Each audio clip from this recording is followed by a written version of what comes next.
over the best part.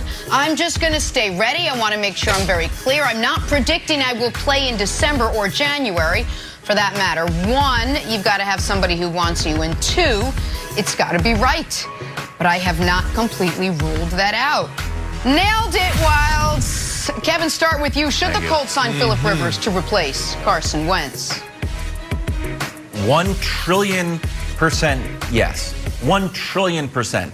This makes total sense for the Colts. It always has, and it never really made sense when he retired. You know when guys are going to hang it up. When Drew Brees throws a bunch of interceptions, and we just saw it in his final game, and he's hugging his family, and he's kind of out there, like, yeah, that's it. And the numbers plummeted with Drew Brees so that one of the biggest passing attacks in all of football becomes pretty mediocre. That's not what happened to Phillip Rivers. Here's what it is, and we did some stats yesterday, so I had to freshen it up a little bit. He had more completions than Baker, more yards than Kyler, and a better passer rating than Matt Stafford. Now, I know you're saying, like, he's old, he's going to be 40. All right, well, we're in the golden age of old guys. Tom Brady's old, Aaron Rodgers is old, Roethlisberger's old, and I hate to say it, Phillip Rivers and the Lakers are old, and I hate to say it, Phillip Rivers is healthier than all those guys. He hasn't missed a start in 15 years. He was a little banged up. I think it was a toe issue, and he still played. He still got it. And Brandon, even if people are worried about the age or are worried about him getting in shape, we know Carson Wentz is going to be back. So Phillip Rivers could basically do like a Vegas tour. Like, hey, you know what? I'm here for 5 to 12 weeks until Wentz is back. Then I'm going to go check in with my fellas down in high school football and be out. Make a couple $1,000,000, win-win for everybody. Do you like Phillip Rivers back to the Colts? Listen, I do, and you called this, right? You said it yesterday, and I didn't think it was a real thing because of what you said. It's like it was weird to see him go. I know the Colts really enjoyed him. Frank Reich really enjoyed him. He had a great rapport with the guys, and they had some success. So for him to walk away the way he did, you know, it felt like, to me, it was over when you look at the dynamic in his family, his children getting older, boys in school. Now he wanted to go back and coach a little high school. So, you know, it looked like it was done. But here's the deal, Wilds. If he goes out there and he balls, we probably won't see Carson Wentz. Like, this is a true contender. And when you have a veteran quarterback like Phillip Rivers, what it does is it gives you a sense of security, because you know that guy in the biggest moments, in the biggest situation on Sundays, he's going to make the right decision. Back in the day when he was playing for the Chargers, right? Like, he's a gunslinger. That's who he is. And he was out there trying to do too much. Frank must have sat him down last year and said, buddy, don't throw no picks. If you do, you won't be in there. We know that Frank is a dude who is transparent. He keeps it real with his players. So he must have gotten to Phillip Rivers, because we didn't see the same gunslinger last year that we saw during his stay with the Chargers. So I like this because you have a defense, a top 5 defense, their philosophy, their science makes sense, and they're smart. Like, these dudes get after it. All 3 phases, all 3 levels, they get it done. And on the offensive side, Jonathan Taylor, this dude is next level. These guys can win a game just on the ground. So you got a guy like this, you come in, he loves to play action. We saw that year after year after year out there in San Diego and LA. And he also showed that he can make the right decision in the 2-minute drill, operating the 4-minute offense, the red zone offense, the most critical parts of the game on Sundays. He can master that. He's next level. There's not too many quarterbacks out there right now, Nick, that you can bring in that can get the job done while Carson Wentz is out. Well, yeah. I mean, if the other alternatives are the Nick Foles realm, then obviously Phillip Rivers is the better option. You guys talked about why it would make sense for the Colts. I want to talk about why it would make sense for Phillip Rivers.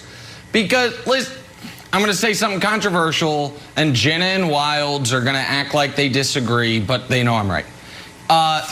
You know what is slightly overrated? Spending a ton of time, all your time, with your kids. Spending a good amount of time with your kids is good. But Phillip like, oh, I got 9 kids. I'm going to spend all my time with them. Oh, it's the greatest thing in the world. Meanwhile, every day before the show, I hear Jenna freaking out. You better get on that bus to camp. I swear to God, if you miss the bus to camp, and I got to deal with you today. Wilds, we are allowed to do these shows from home. Wilds rented office space. Okay. He's like, nope, kids, Billy and Russ, I'll see you later. I'm going. Brandon has like 4 jobs. He has like 4 jobs. It's like, kids, I'll see you in the morning and at night, but other than that, Daddy's working. Philip Rivers like, I got 9 kids. I'm going to spend all my time with them. 4 months later, he's like, anybody want to hire me? I got to get back to work. work. I got to travel for work? No problem. So I do think Philip Rivers wants to do it. I also think that for the Colts, they do have a commitment to Wentz because they traded a pick for him. And by the way, this kind of could work out because that's now going to be a 2nd-round pick instead of a 1st-round pick because Wentz isn't going to meet the playing time thresholds for this to be a 1st-round pick. And they are committed to Wentz for not only this year, but next year. So you can't bring in a guy who might full-on replace him wholesale. But you do, as Brandon has mentioned, and I don't think he's wrong, have a really good roster. You are in a division where there's only one other team that's actually contending. I think Jacksonville will be good-ish this year, but they're not a contender, and Houston will be terrible. So you don't want to have your season ruined by having no one at quarterback. And so for all those reasons, I think this makes sense. Wilds, he knows the system, as you pointed out. He was successful there last year, and he would be being brought in. I think he would understand, hey, man, like this is at least our plan is for Carson to take over when he's healthy. Now that plans can change, but I don't think Philip Rivers would be like, no, you have to commit to me for the season. So for all those reasons, if he wants to do it, and his quotes to Sam Farmer make it seem like he's open to it, I think this is a no-brainer. I think you nailed it.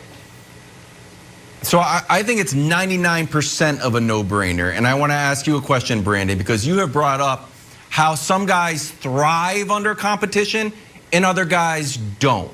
We saw Aaron Rodgers, and granted there's a host of issues, but once Jordan Love was in the building, got kind of weird. Tom Brady and Jimmy G, a little bit weird. We saw Carson Wentz, and maybe it was a Nick Foles thing. We said, don't bring Nick Foles back. We don't want that sort of dynamic. So do you think, I mean, it's a good problem to have in the short term, that if Philip Rivers comes back to Indianapolis, they start winning games. And then Carson Wentz takes off the walking boot and is running around like, oh, old CW's ready to go again. It's like, why don't you're kind of benched again? It's like, oh man, I just was benched in Philly. Thought I was coming here to get a new start. Do you think even the idea of bringing bringing Philip Rivers to Indianapolis would mess with Carson Wentz's psyche? Yeah, I think it will. I mean, we saw that last year, how fragile, his mindset was.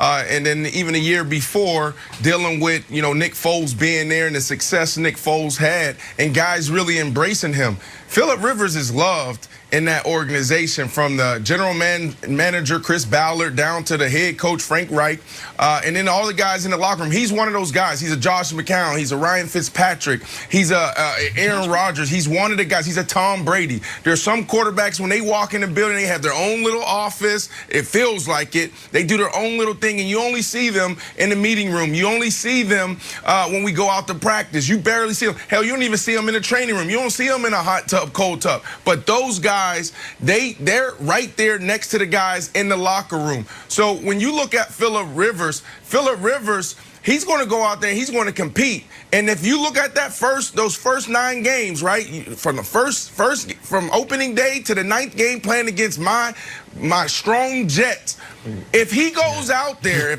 first of all, if they sign him and he goes out there and they win some games, and they come out, look, you laugh. Why are you laughing? Why are you laughing at me? I'm just the Jets. Just the Jets part. No. Just the Jets part. Everything else was good. Wait, Keep going. Let's not get confused. Finish the sentence. If they go out and they win games but with if he him, goes out there, let's say if he wins 5-6 games, I don't know if we see a Carson Wentz for the rest of the year. I just don't see that happening. Oof. And so especially this is where I think it also works. Yeah, especially if he beats the Jets. If people don't know the Colts schedule, the Colts' first 8 weeks are actually very difficult. So Brandon was correct about that. You did? But here's where I actually think this works really well. and I know Brandon was like, Frank Reich mind melded him, and he was like, you can't throw picks. Guess what? Philip, if they want to get Carson Wentz back in the lineup, Philip Rivers about once a month will give him a game where it's like, okay, Philip, you're done. There'll be a game where Philip's down 6 and he's like, and throws blind and it's intercepted the other way. And it's like, okay, Carson, you got your job back. But the other 3 games that month, he'll keep you alive. He'll play well. So I don't think this would be a permanent replacement. But I also do think this, that you need, if Carson Wentz never got hurt, it would have been a huge benefit for them to have Philip Rivers on the roster. Because you need a backup quarterback for the end of the season with Carson Wentz. Because he has shown a propensity to get injured during the year. And so if Philip Rivers can come in and play the first month, and then Wentz takes over, you still would like Philip Rivers to stick around, Jenna, in case Carson Wentz gets banged up again, so your playoff hopes aren't riding on Jacob Eason or Brent Hundley or whomever they install as their number 2 quarterback.